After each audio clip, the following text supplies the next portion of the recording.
threat. And one of the things that can't be attacked is your self-custody Bitcoin. And one of the things that can be attacked is the ETF. You can't be exposed to that. That's my view. It's not a good idea. And by the way, that'll hit MSTR too. It'll probably hit other stuff as well.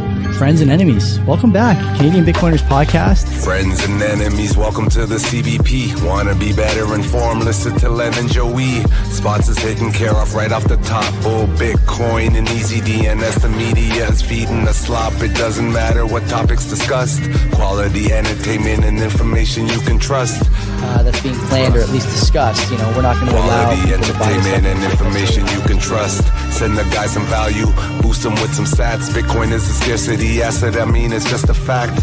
Geopolitical, national, down to the local cloud. Friends and enemies, welcome back to the Canadian Bitcoiners Podcast. Recording on Western time today, even though Eastern Standard Time is the only true time zone. My guest, Mike Campbell, is he's on the west side of this great country of ours. Some tension, geographic, jurisdictional, political, economic tension between my neck of the woods and his neck of the woods. We'll talk about that. We'll talk about a bunch of stuff today. We always like having Mike on, and I will be on his show. We're recording tomorrow. That'll be out Saturday, I think. I'm assuming it will be. I haven't asked him yet, but looking forward to that. Before we get started, as always, the sponsors, we'll go quickly. EasyDNS. If you need a website or a domain and you need help with it, Mark is your guy. Start a blog, start a business, whatever. Domain Sure and EasyMail for a couple extra bucks. Protect all your data and, more importantly, your customers, your subscribers, their data as well. Very important. CBP Media is the code. 50% off when you go there. Your first round of buys. Fill your cart. Get your money's worth. Tell them we sent you all that good stuff. Mark's been a sponsor of the show for a long time. Good friend of ours as well. Bull Bitcoin, second sponsor. I don't know why you'd be selling, but you can buy and sell your Bitcoin there. Great day to be a Bitcoiner. Price is way up. Gold price is way up too. We'll talk about that probably tonight. But always a sign that Bitcoin has a price rip coming when the orange rock rips first, which means you can go to Bull Bitcoin, pay some bills if you want with the bills platform. You got a credit card bill. You got a university tuition bill. I don't know how many of you guys are going to university these days. Do people even do that still? Not sure. You can pay your bills there. Also, don't forget, non-custodial. Never worry about getting rugged. They're not going to hold your Bitcoin. You give them a wallet address. They send it right to you. No questions asked. Easy come, easy go. And you can go there and use our code CBP. You can get 25% off your fees buying or selling for life. Can't beat that. We like that. 256 Heat is a sponsor of the show as well. You can't hear my S9 miner / heater running, I don't know, 7 feet from my feet. It's heating the room. It's going to be cold here in Ontario starting tomorrow. My wife reliably informs me of the weather every day. And today she says that tomorrow there's a frost warning. So if you're looking to heat your house and get paid to do it, Twan and 256 Heat, that's where you got to be. Tell them we sent you. You get a 5% discount if you get an S19 heater, and tell them that you came from our show. And I think you also get a discount if you pay in Bitcoin. Maybe. I don't want to quote that, or you shouldn't quote that. But anyway, everyone should have one of these things because you're heating your house anyway. Why not get paid for it? It doesn't make sense not to do it. The Bitcoin conference is the final sponsor. It is the 8th today. The conference is 8 days away. So this time next week, I'll be telling myself I should be packing my bag to go, and I will probably wait till tomorrow, Thursday next week, to do it. And I'll be in Montreal with the rest of you guys, hopefully. Best conference on earth. High signal, great venue, the Rialto Theater in Montreal. And I'll be your MC this year, just like I was in year one. Really looking forward to meeting all the speakers, meeting all of you guys, of course, and maybe having a fizzy drink along the way. Mike Campbell's here. Mike, thanks for coming. First things first, okay? What's going on with your Bills? I took the Bills on the evening of Monday. I think it was a Monday night game against the Patriots. They lost. Do you have any comment on that? I thought, first of all, I thought New England was impressive, but the commentary was over the top.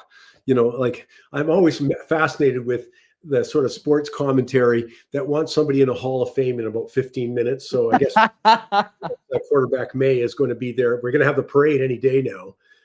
Obviously, a disappointing loss for the Bills. Their defense was up to it, but they had a chance to win and they didn't. But they're right there. But they look as good, if not better, than any team I've seen in the NFL this year. I mean, if you're a Baltimore fan, Lamar Jackson's hurt, but it doesn't matter. Before that, you wondered, is anyone playing defense there? Because you're not winning that way. Now it's hard to evaluate some of the teams at this point, but the Bills have got to be in everybody's top four. Still, doesn't matter. Yeah, I think so too. I'm actually flying to Washington on Monday morning to see the Skins play the Bears. on Monday.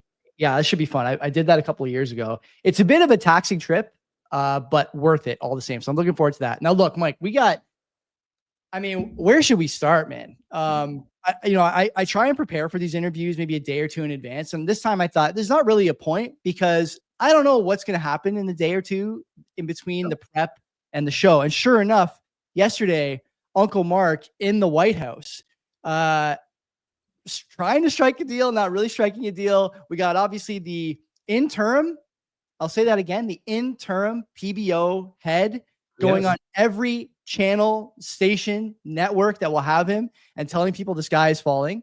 We have companies leaving Canada left and right, everything from auto manufacturers to liquor dispensers, distributors. What do you call them? I don't know. What is going on, man? Maybe we start with the PBO. I know you've had your share of PBO interviews over the years. What do you make of the determination that the PBO has publicly shared for the last at least month or so about how we're in big trouble financially, fiscally, if we don't get things in order? Well, I think the key is if I was in the Parliamentary Budget Office, I was Yves Giroux, now Jason Jacques, who's the interim head. I hope he gets appointed permanently because he's willing to say what he sees there. I was impressed. But if I was them, you'd go, how many times do I have to tell you? If anybody thinks of creating record deficits, is the way to prosperity. I mean, there's some details around that I could discuss, but the bottom line is he's saying, I think no one's listening. How about if I say it's uncontrolled? How about if I say it's unsustainable? How about if I say it's a shocking escalation? And it is. I will wait and see what the budget deficit is. Is it 68 billion? Is it 90 billion? My biggest challenge is I think you can find half the population anyways who doesn't care. If I said to him, hey, that budget deficit's going to be 50, 60, 70, 80, 90, no extra reaction. And that's what I think is worrisome. Now, there's a lot I can say about the budget deficit. I want to acknowledge, and I'm proud to say, we talked this the first time it came out of Mark Carney's mouth, which we're going to separate the budget from operating into investment. Easy criticism of that is the government gets to make up which is which. I said right at the time, literally the first day I said, well, I can balance the budget tomorrow morning. If you let me do that, I'll just call everything operating. It's for the good of the country. So there go, like the CBC, $1.4 billion. That's for the good of the country. That's an investment in our culture. They're not going to be specific. I don't trust them to make any kind of non-political judgment about what's an investment and what's not. That would be number one. Secondly, what if it was all, in quotes, investments? Well, the problem there is the government hasn't proven to be effective in any kind of investment, decision. Just look at the disaster that has been the electric vehicle manufacturing, which we would say that's an investment in Canada's future. Trouble is, you've got, come on, it was within 12 months that Northvolt declared bankruptcy. Amazing. Lion Electric in Quebec is in bankruptcy protection. No, those aren't the kind of investments I make, and so they don't have a track record on investing. Besides that, and here's the final thing and the most important, Canada needs to borrow money every year. They need to borrow money for maturing debt. Forget the deficit for a moment. Debt is maturing. We do not obviously have the money to pay it, so we have to roll it over. We also have these increasing deficits. Now, you can go anywhere. The estimates, by the way, in the next, by 2030 are 260 billion to 360 billion, because are we including that military promise, 5% of GDP? Other campaign promises have not been costed in the budget yet. So we could have this monster number. And I can tell you this, the credit markets are the key. If people get anything from what I'm saying, note that the problems with the deficit will manifest in the credit markets. That's what we've seen globally. We've seen it historically. And the number one question is, what will I lend Canada money at what rate? Or will I lend Canada money? I've got better governments to lend money to if somebody decides that, although that competition is pretty weak. But we know we're in a sovereign debt crisis. That's the context to which we have to borrow, whether it ends up being 500 billion in the next year or not for maturing debt and deficit. You need someone willing to lend it. And if they perceive that our spending is not in control, our governments are not, on top of this spending, they're going to say, pay me more. That's the biggest danger to individuals. Presto, long-term interest rates go up, and there's nothing the government can do. People don't have any idea about the long end. I just went to renew my mortgage last week, and even the guy at the bank, I tried to explain to him how the budget was going to impact mortgage rates because the long end would rip if the budget was ill-received. And he looked at me like I had two heads. And you're correct. I don't expect him to know that, but if you don't know that as a Canadian homeowner, forget an investor, as a homeowner, you're going to be in trouble. I'm going to read you a quote here that I had ready from our friend, Jacques. This is not a funny fiscal outlook. It's really a serious fiscal outlook. We don't lightly use the word unsustainable. Unsustainable means you don't have the option of saying, maybe I'll wait a couple of years. I'll see how things go. It means if you don't change, this is done. I love that quote. And I will just say to you, Mike, that hope as you may, he will not be appointed the chief of the parliamentary budget office on the back of that quote, if I had to guess. Now, I think it's funny, the presentation of the budget changing this year for the first time. Carney and Champagne, Minister Champagne, making the case that we are not alone in this regard. We have good company, strong, stalwart economies headed the right direction, like the UK, for example, also doing this. There's one thing to put lipstick on a pig in a budget. It's another thing entirely to march out a giraffe and tell us it's a pig, which is what's happening here. I'm curious about what you think this means for things like, the inflation target. Bank of Canada saying the other day, they're considering abandoning core inflation as a policy metric. Where does this leave? Like if we're just spending whatever we want, we're not looking at inflation. Where does this leave something like the Bank of Canada? What levers are they now looking at to decide on policy? Do they even have a role to play? What is the dynamic now for a central bank and a government in this country if this continues? Well, I mean, clearly they have the one major tool, which is raise interest rates to discourage my spending, which brings prices down. I mean, less demand will help at least stabilize prices. So that's their only tool at their disposal. But when it comes to actual inflation measures, what's interesting is they've not done a very good job. They've not done a very good job at forecasting, unless you say to yourself, hey, I got an idea. Let's push food prices up 27% in 4 years. If that was your plan, then they are on top of it. But people should recognize that's not their plan. They're shocked by it. And they think there's a level of control that has never been exhibited. That was a huge criticism, by the way, of Prime Minister Carney, when he was in the Bank of England. They're still living with it, along with the impact of their climate change agenda that we're part of, that he's made it very clear that we have to be part of that climate agenda, which is the biggest worry I have about domestic policy. I just think the bond market is where the action's going to be. But again, we have to be careful. We're not alone. The US is a mess. You mentioned the UK. How about France? They can't even get a government together. They're talking about IMF having to come in the UK and France. Extraordinary. And what about Germany, where their Chancellor Merz has clearly, they started off with saying we've got to raise the retirement age to 73. Just let that sink in for a minute, for people, in Canada. Retirement age at 73, Well, why is he doing it? They can't afford it. He made that comment also about 2-3 weeks ago. He says, we can't afford the welfare state. That's why people should care about this stuff. And I mean, there's so much. I don't want to oversimplify, but allow me just one more comment on the debt. You can borrow money if it's in a productive asset. That's not been our strong point. Just ask the Bank of Canada about our productivity. But you can borrow, like I could borrow money, and I've done this in the past and made more money with it than my interest cost. I've made investments with it. And in fact, I'm just coming due to one of my bigger loans. I took it because I wanted to invest in gold and gold companies. Well, I took it out about 4 years ago. It's kind of worked out pretty well. I mean, my gold, you would have wanted me in Bitcoin, but very small Bitcoin guy.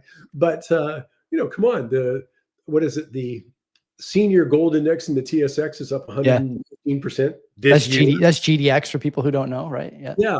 I'm just saying, so you can borrow money, but the trouble is we've borrowed a ton of money and redistributed. That is not a productive asset. We're not making any money because they sent me a $300 check during COVID to someone who didn't need it. And I, by the way, donated it to charity right away, instantly, But That's the kind of spending. We have not made a distinction between redistribution and production. And that's, the Liberals have to own that. And that's exactly what Jason Jacques is kind of talking about, why he's concerned about it, because the economy hasn't grown to the extent our debt obligations have. You can't do it personally, and you shouldn't do it in a country, especially given the global problems with sovereign debt right now. I totally agree. I will point out, I said this the other day on the show, that there is like a push, especially as Canadians my age going to Thanksgiving, they'll be talking to, if you're a Bitcoiner at Thanksgiving this year, there's going to be some good and some bad. The good is going to be that you were right about a lot of things, and you're going to see some, hopefully handshakes and head nods from your relatives who doubted you. But the bad is that these same relatives are probably the elbows up types. Like in all likelihood, you're going to get liberal, especially seniors. So your parents, your aunts, your uncles, if you're my age, are generally liberal voters. And trying to explain to them that the US is in actually like a significantly better fiscal situation than any of the countries we're aligning with and us is hard to describe. And I mentioned the other night that if you look at like the debt monetization, sovereign debt purchases by central banks in that same jurisdiction, the US is at like 7% of total outstanding debt. Here it's double that. And then, the further you go, UK, France, Germany, they don't even have that option. The EU doesn't, like, there's not that mechanism. So to your point, they can't even pretend to finesse their way out of it. They need a bailout or bail in. The Germany pension thing is mind numbing to me. They're talking about, and by the way, this is a great example of the deputization of an arm's length think tank or academic group. We need someone to tell everybody that the right thing to do is raise the retirement age, because we can't do it. They'll burn the Capitol building down. We can't do it. What they're not saying is, okay, well, we're indexing this to the life expectancy that we see now. Buddy, the reason you have that life expectancy is because you're not fucking doing anything after you retire. If you work until you're 73, you will die at the photocopier processing benefits for an illegal immigrant, and they'll bury you in the parking lot.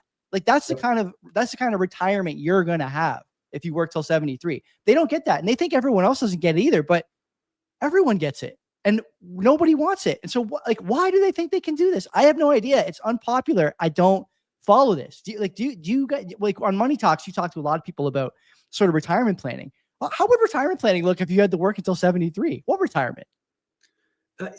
I think there's a lot of things in what you're saying here. I keep in mind, by the way, that under the Harper government in the latter years, we did raise the retirement age to 67, for old age security. Yeah. No, but there's an important point there. It's because our longevity has increased so dramatically since they first instituted it. It was under Justin Trudeau that they rolled it back. And I said at the time, man, you are just doing for political reasons. You're ignoring demographics. You're ignoring our ability to meet that. And this is part of something that should concern a fine young man like yourself. And that is the younger generation is getting absolutely screwed in this country. I mean, is there anyone hallucinating that they'll have the same level of health care, for example, that their money right now goes to pay for my health care? In all seriousness, we know the numbers, we know the stats. Once you get over 65, you start accessing the healthcare budget or hospitals, et cetera, far more frequently, far greater number, but also old age security. So you're paying taxes right now so they can send out old age security checks to people 65. That older generations, the percentage who own their own home, they don't care about this problem with young people and the lack of affordability. That they can't get into the housing market. No, we've set up this two-tiered kind of one generation versus a younger generation. And I can tell you, the younger generation is the one that's getting killed. You can't do any Canada Pension Plan numbers where the younger generation isn't getting killed. They'd be much better off, even if they were forced to save for retirement. So you take care of that, they'll have retirement money, but they could invest it in their own name. That's a redistribution scheme. I can go on and on because I care about young people, but we have a contingency of Canadians who kind of have the attitude, I'm okay, so we're okay, and that's not the case. That's a great way to put it. There is like this, my situation is fine. So I imagine that most other situations are fine. And we are in these bubbles. Like I live in I don't know what you would call Dundas, but it's like a, sort of outside of the big city communities, let's say. And I've largely been unaffected by a lot of the problems that are plaguing communities right now. Whether it's like temporary foreign worker floods or, we talked about healthcare before the show. I have a story about that I'll share with you after, but I because of my sort of position, like I'm not really affected by healthcare problems, but so many people are. Like, it's interesting that people in a Canada where we're supposed to be, I'm constantly told that the thing that sets Canada apart from the US is, well, in the US, everyone is out for themselves and no one cares about anyone else. It's a antisocial kind of one man for himself society. But I don't see that over there. Over there, what I see is a united sort of like cultural mores. I see like a united American exceptionalism view, whether you're Democratic or Republican. It might look a different flavor, taste a different flavor, but it's the same ideology. America can do something that other countries can't, and here's what we should do. Now, it might be X, it might be Y, but we can do it. In Canada, I actually don't see any of that. I see, like, where do I even start? I see people my age upset with the boomers. I see people younger than me don't even leave their house anymore. They're unengaged politically. They're unengaged economically, which is probably more important. They're not getting married. They're not owning homes. They're addicted to SSRIs. And like, I ask people who think everything is good, how would you define everything being not so good? Like, what would you look at? And generally what you would say is, okay, well, if I go to the store by my house, like, yeah, it's all, again, like I hate doing this because I do feels like I'm picking on Indian people. I'm not. But like the overwhelming majority of people working in fast food, grocery, retail, they're TFWs. If I go downtown to, try and enjoy a concert or something, what do I see? I see drug addicts. I see vagrants. I see illness, right? I see societal and physical and spiritual illness everywhere I look. And like, to those people who think everything's fine, when are you going to think it's not fine? Like, at what point? And the problem, Mike, and you've said this before too, about your sort of, past run-ins with the medical system. You're not going to realize it's not fine until it's too late. Yeah. And then what do you do? Well, my comment on the medical system, and I've been following it literally since very early in the 90s, because I'm looking at finance and economics.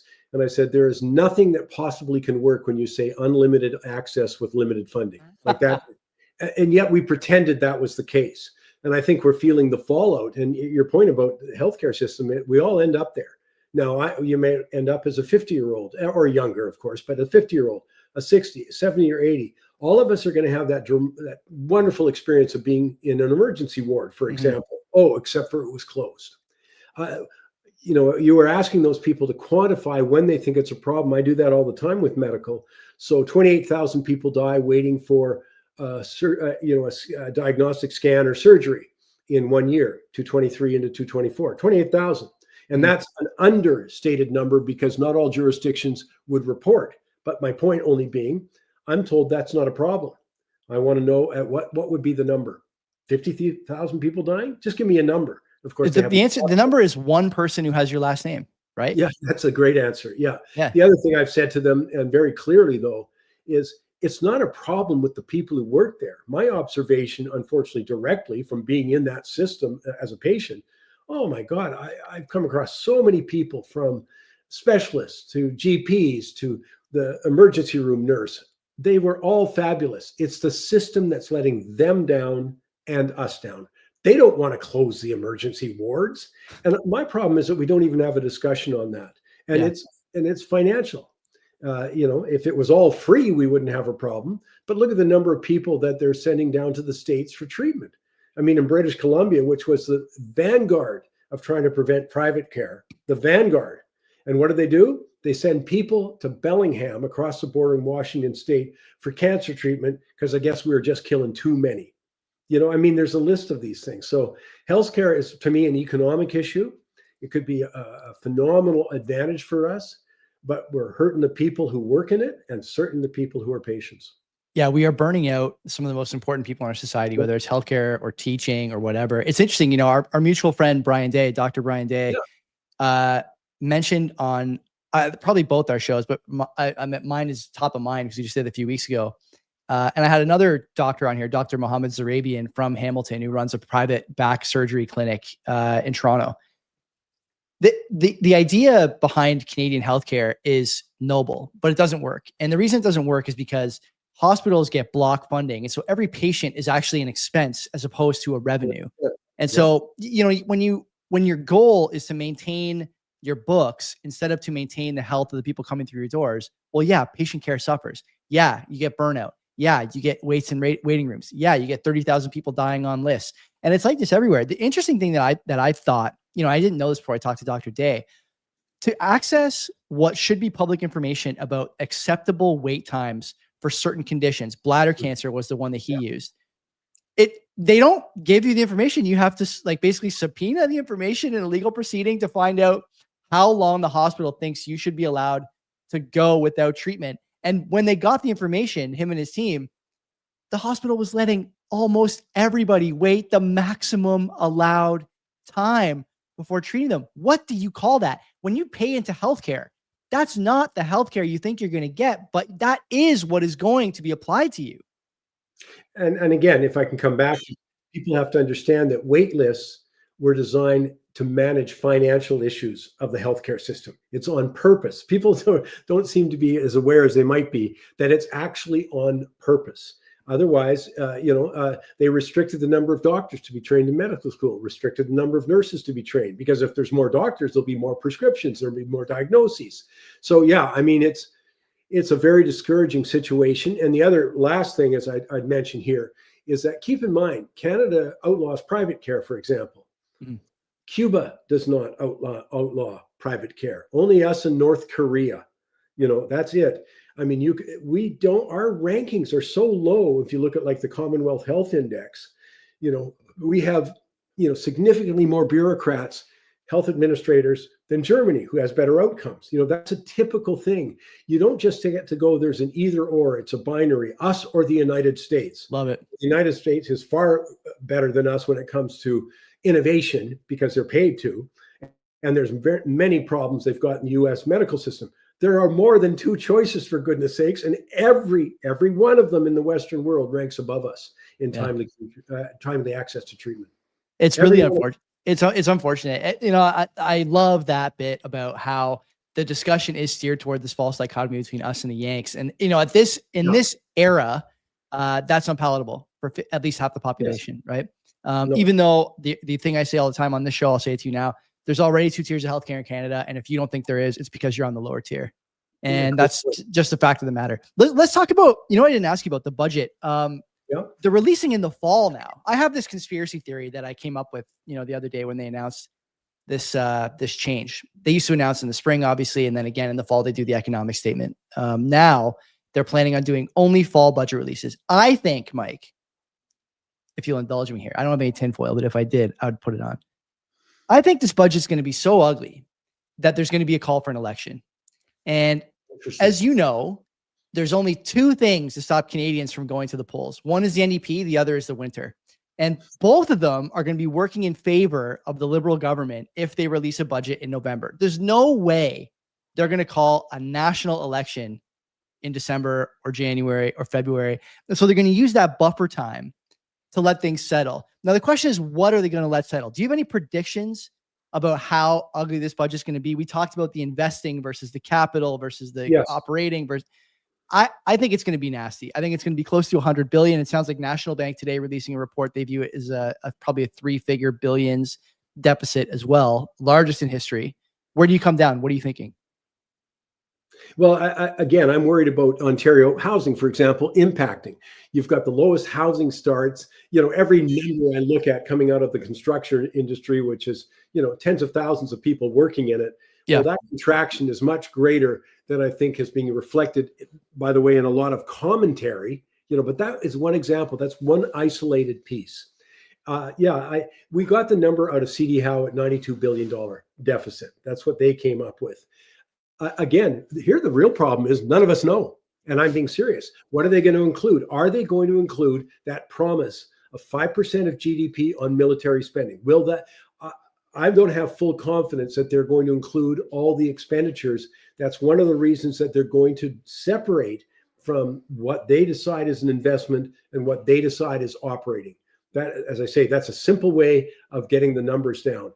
I don't think people feel comfortable with this. So I don't, I saw the same reports when I saw $100 billion, that was, again, I'm going by what the CD Howe did and what someone like Trevor Toome out of the University of Calgary came up and said, man, you throw it all in, over the next, by 2030, you're talking 360 billion in deficits.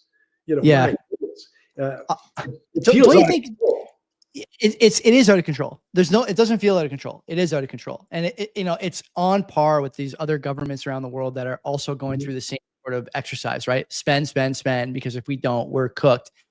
Listening to the prime minister today or yesterday, I think it was yesterday in the Oval or in the whatever press room, talking about we're going to invest between now and 2030 $1 trillion in the United States. Where is he getting $1 trillion from?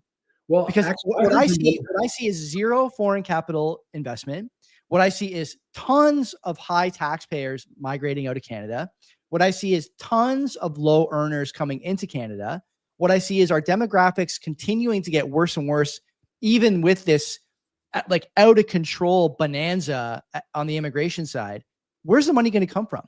Does he not think anyone, like I continue to believe that politicians have so far been unable to grasp they're operating in a new information environment. This isn't 1995.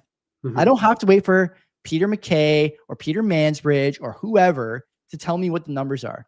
I don't have to wait for Vashi Kapelos or Andrew Coyne or whatever that guy's name is, that pillow screamer. Like, I don't need to wait for these guys anymore. I can just go look myself at the data. I can go look myself at what the trade agreements look like. I can go look at for myself at what the debt and deficits are, what the GDP per capita is, for example. I can see that it's faltering, failing, floundering. You pick your adjective there. But I mean, what do these guys think is going to happen spending all that money when you noted, very astutely, they don't have a good track record as investment managers. So where's the money going to go? Where's it going to come from? A couple of things on that is, one is, I think I think the election proved that a good number of Canadians don't care about finances. Yeah. There's no way you would be voting the Liberal Party after a 10-year track record that's now manifesting in so many statistics, including in people's pocketbooks, including in things like 2 million people using a food bank. So all I'm saying is people had other priorities. The economy wasn't one of them. As I said earlier, with the deficit, I don't think most people, a good chunk and tens of millions don't make any distinction whether they came in with a 70 or a $90 billion deficit. Like 20 billion isn't anything. So I think that's what they're counting on. And, the number of times, I've heard, well, Mark Carney was a central banker. And I'm going, your point is what? Not to criticize him, but what is your point there? He managed a central bank. They don't make monetary policy, or fiscal policy. Policy. So that means, they don't set taxes, they don't set program spending, et cetera. And we'll see. But I find it incredible we haven't had a budget in this long. Like, incredible. April 2024, are you kidding? And that's the halcyon days when they thought they could revive the economy by raising taxes on capital gains, which insults the word brain dead. I mean, no, but these are fundamental economic issues. And for some people, that's a big problem. It's a problem for me. I look at my children, my grandchildren's standard of living, but we've seen it reflected in the numbers. Yeah. Like that list is just a long one now. 9 million people living in food insecurity. That matters to me, but we'll see if it matters anywhere else. But yeah, the numbers, we're all at sea over the budget deficit number because we don't know what they're going to include in it. We don't know if they're going to absorb all the spending promises in the election or, as I say, the military spending promise. So we'll just see. So different institutions are coming out, but man, they're just taking stabs in the dark about how big it's going to be. Where do you come down on something like, oh, sorry, go ahead. I just say a key number, though, is the interest payment. Yeah. Two things. The one thing for sure, we have less flexibility financially than we did before this sort of period. Oh, yeah. No different than individuals. And we're in a difficult, uncertain world. Secondly is interest payments take up money that could go elsewhere. We worry about our hospital systems, as we just alluded to. Well, can't be, we're going to spend more in interest than we are transferring from the federal government taxes into the provinces. That should be a concern. It is. And like, we should talk a bit about the sort of relationship between the provinces and the Fed and the provinces and each other. David Eby, who seems to have just absolutely zero, like whatever the lowest integer is, IQ on the economy and understanding how trade works and understanding the importance of natural resources, against Danielle Smith. And here in Ontario, you have, right, Ford, who seems to just be, for a guy that size, awfully good at blowing with the winds of the day. And I don't know what to make of the sort of unity picture that was, it was prominent during the election cycle, right? It was prominent even when Trudeau was the prime minister, prominent since Carney took over. And then after Carney won, it was this united front. We're sending people to Mar-a-Lago. We're going to negotiate together. Melanie Jolie, we're better, stronger as a nation, as opposed to a body of individual states or provinces. And, I don't actually think that's true anymore. And it brings me no great joy to say that. I don't want to see Alberta separate necessarily. I don't want to see, Quebec separate. I think Quebecers are some of my favorite people. And, I speak French myself, and I really think it's an important part of the country. But I don't see how there's a way back from this. What I see is Quebec given its own sort of special rights for immigration, for example. Obviously, the dairy quota, huge. In Alberta, they're trying to get what I would argue is rights that would benefit the entire nation for resource export. They can't get it. David Eby again today talking about how it's anti-Canadian. I don't fucking know how that makes any sense. Excuse the French, but like how do we come back from this? Is there a way out of this separatist thinking, in your view? Well, in Alberta, I think there is. Put a pipeline in. Yeah. Federal government, and by the way, I'm not new to that. I made that comment very early on. You want to stamp out the independence, the momentum for that out of Alberta, put a pipeline in. Yeah. There's, from people, if they're listening from Ontario or other parts of the, Quebec, should at least not agree with necessarily, but understand the attitude. Is all of this money has been blown for no good. I mean, Canada contributes 1.32% of global emissions. Mm-hmm. The oil sands contribute 0.14 of that 1.32. It's irrelevant. It's absolutely irrelevant. And so to give up tens of billions of dollars, whether it's jobs, whether it's government revenue and federal revenue, for nothing. Yeah. And I mean, I'm not debating climate change. I'm putting the numbers to it. And so I think that would be the fastest way to take a lot of momentum away from that independence movement, and the fastest way to goose it if there's no pipeline. I believe that's why Prime Minister Carney, who's been trying to play every possible side of any fence, on that issue, but that's why he brought up Keystone this week when he was in the meeting in the White House with President Trump, because the Americans will allow it, under Trump. And I think that's also a partial acknowledgement. Wouldn't solve the problem, by the way, that does not diversify our markets that people wanted during the height of the tariff worries. So it won't diversify our market. As for British Columbia, I mean, the absurdity of saying we can have tankers coming from Alaska down, but we can't have Canadian tankers. A bit absurdity is not something that seems to bother some people. And again, 43 or 46% of the public voted in BC in the election in October 24 for that party, despite a track record in healthcare that is absolutely abysmal. Yeah. And despite these kind of things. And keep in mind, you're talking about a province whose deficit is working as hard as they can to be the worst in Canada. And it is, according to economists like Trevor Toome, saying it's the most dire financial straits. They turned a surplus in 2 years into $11 billion deficit, into an exodus of companies. So again, the old expression, we get the government we deserve. I didn't deserve that, but and our young people don't. But man, we are going to get it good and hard, as H.L. Mencken famously said. Not to veer off the path too far here, but you've had Sam Cooper on your show. I've listened to some of the stuff he said about, I mean, to put it kindly, would be there's Chinese involvement in some of these decisions behind closed doors, financial support for certain politicians and incentives for certain politicians to do these things. It seems to be weakening the country. I don't know how much I thought Cooper was correct 2 years ago, but the more I look at the decisions that are being made and the things that are being said, the more difficult it is for me to think that these are being made independent of hidden incentives. Because I just look at the pipeline thing is really eye-opening to me. The pipeline, Alberta, if I just back up a little bit, Alberta pays for basically all of the entitlements of the east coast of Canada, Quebec and further east. Alberta also pays for its own entitlements. Yeah. And I think a lot of people who say to Alberta, you can't separate because you won't be able to afford your entitlements without us. I would say I'm already affording them and I'm paying for yours. So that's like that. The money needs to come in. It needs to. You cannot starve Alberta of resource money or you will cook the rest of the country. Then I look at BC, to your point, right? These guys don't know how to spend money. They don't know how to manage money. And EB, you know, for a guy who's right next to this province, they probably share a ton of potential trade opportunities, resource or otherwise. He seems unwilling to cooperate and also attacks the prime minister during some of these segments. I don't know what to say about this anymore because it's not economic. It seems to me to be either personal or something else is going on. It's ideological, you know. Maybe, yeah.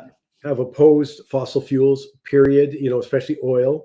That seems that natural gas seems to have got a more positive acceptance. But keep in mind, it was BC who said that we're going to use every tool in the shed to stop the Kinder Morgan Trans Mountain pipeline. Yeah.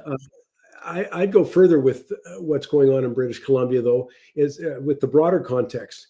I'm old enough to remember, because I'm older than 3 months, when we were going to have rid of all interprovincial pipelines. Sorry, trade barriers, pardon me. Hey, it's only been a year, Mike. Don't hold them to the fire so much. You know? Going by July 1st. Well, we're not close, though.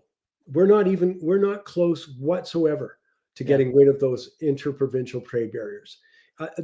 I'm not blaming any individual at this moment. We could do a segment on that, but I'm saying we should recognize what you were saying. The country is divided.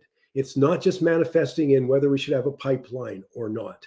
It's manifesting in so many other ways economically that cost far more than the Trump tariffs, Yeah. So again, all of that stuff, we should recognize that, I think there's a real challenge to Canada as a country. Even in our sentiments, we know that the polls think that we have, a greater percentage, a pretty strong percentage, think in quotes, Canada's broken. Now everyone can define what they meant by broken. Like watching people celebrate the October 7th massacre. I know. On university campuses, that would be a pretty good close to definition why I think things are broken, but others will have other reasons. We need a really different approach in this country to unify. And I'll finish with one last thing, because politicians don't like accountability. It was Joel Lightbound, who at the time was head of the Quebec MP caucus for the Liberals.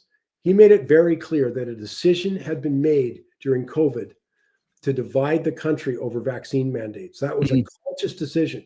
Just months before they did that in Ottawa, Prime Minister Trudeau said we'd never do that. But then the polling results showed that there was something to be gained. So politics by nature looks to divide us. And people who are partisan will choose the other guy all the time. But I see very little effort to unite us at this point from government. From individuals, yes. I have far more faith in the Canadian public manifesting in so many ways. I don't equate Canada with just the government. It's the Canadian public that you see volunteering at your local hockey rink or doing a charity drive, at your kid's school, and many other ways. So I have faith in the Canadian public. How we're operating in politics, to me, just divides us. There is tons of divisiveness. There was a school here in Ontario, I think it was in the Toronto DSB, maybe Mississauga, that on October 7th, which was yesterday, did the Canadian national anthem in Arabic. Did you see that? Yes, Yeah. Like that's intentionally divisive, I think. Exactly. And whether you agree with that or not, like I have my own opinion on all these things, but that's not the time to do it. It's intentionally pouring gasoline on an already raging fire for kids. Kids. Okay, you don't need to do that.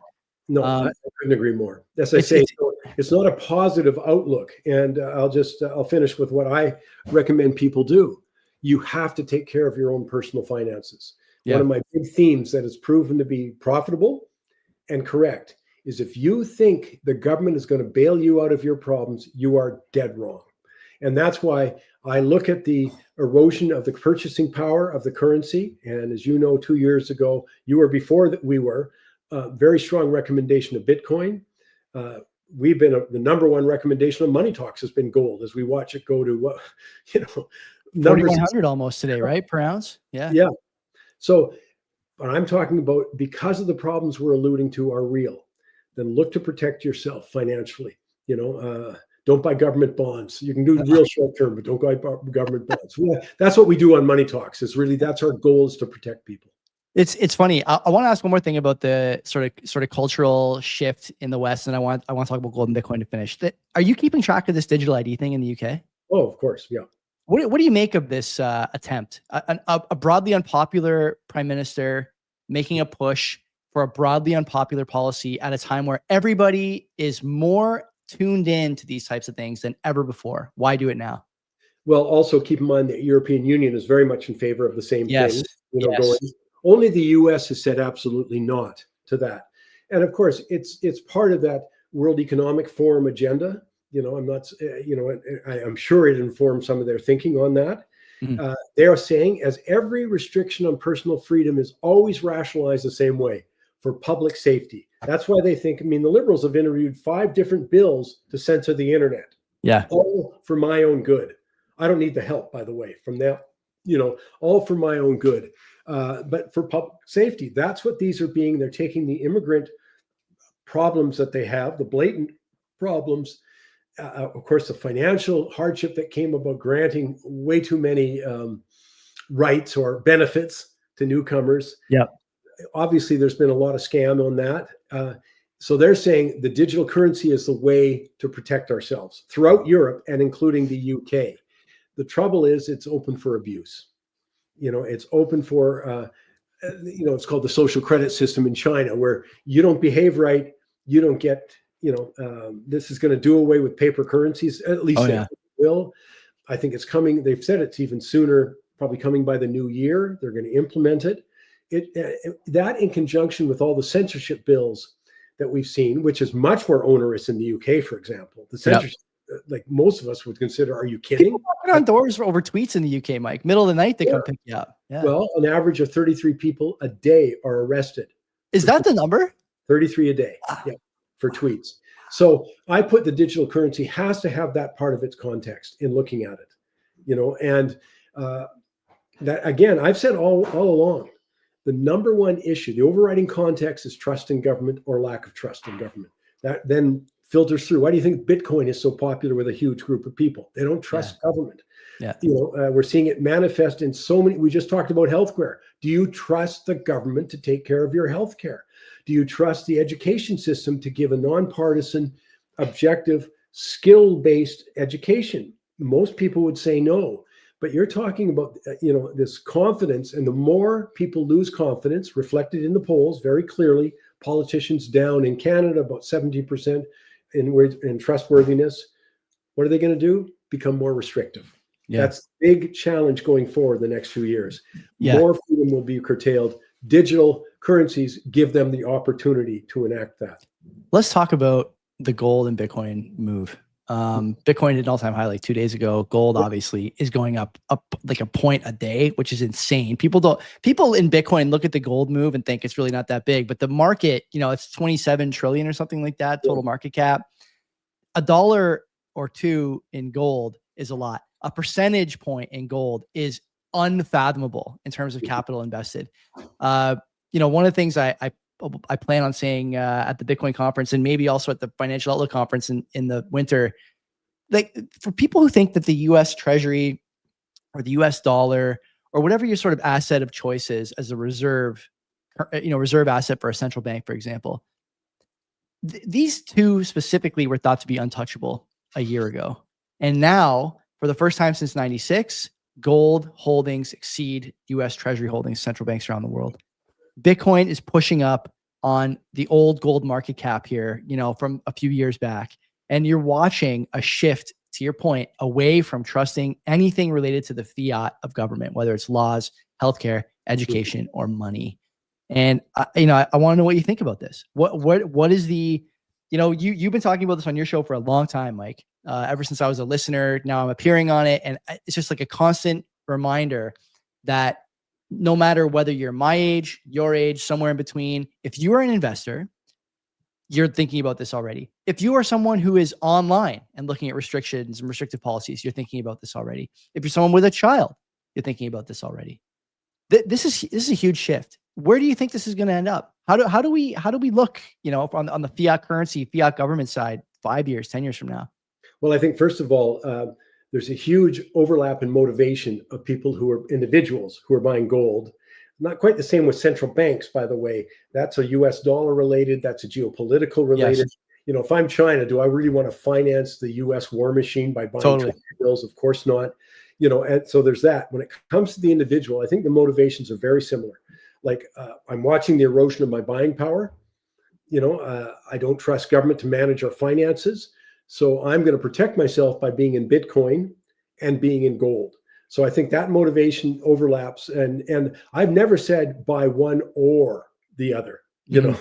I've never trusted government, by the way. My trust extended to Bitcoin until Trump got in. And I thought, okay, they're not going to do anything. But up to that point, and I agree with you when you say the ETFs changed the game too, because that became more mainstream in their attitudes and who you were impacting if you did something.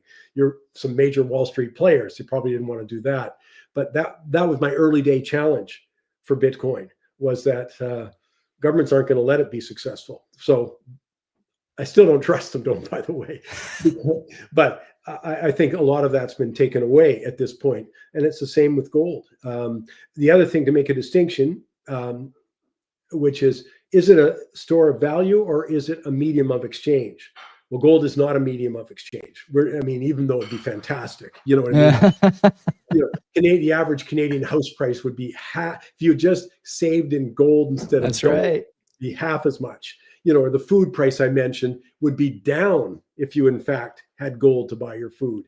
But it's not going to be a medium of exchange. Bitcoin, early days, if that's the case. There's examples, but early days. They're a store of wealth right now. And I said, outside the system, I'm more comfortable. My money will be there when I want it, or my equivalent of money. So, yeah, I think that, and there's, you're too young to remember those old serials that you'd go and see in the movie theater, and they'd be repeating, and they'd go, to be continued on the bottom, like the cliffhanger. That's where the word cliffhanger comes from, to be continued. So it would be to be continued on that score, on the medium of exchange score. I think you're right about that. I think, I might take some shit from my peers here, but I think it is early days in the medium of exchange thing. To hold your tomatoes, Bitcoiners. I'm not saying it's not going to happen, but we have work to do. Oh, but it takes time. You're replacing an entire system. You don't do that because you feel like it. Exactly. Mike, you've been very generous with your time, as always. I appreciate you coming on. I know you're busy. No, please. It really is fantastic. I want to pass a message to you from a friend of the show. I won't name him, but I will use this as a segue into my final sort of opportunity for you to comment. He's been a listener of yours for a long time. And he was telling me today that your show and you specifically have helped him through a lot of decisions, a lot of tough times in his life.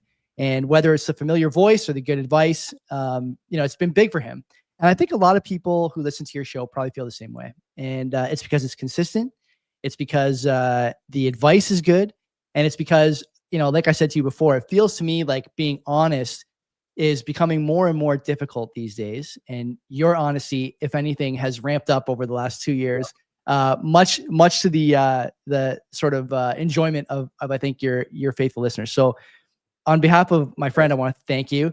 And since you are also a podcast host, what are you telling people to do these days on Money Talks? My listeners probably listen for the most part, but what's Money Talks messaging been and probably going to be over the next little while?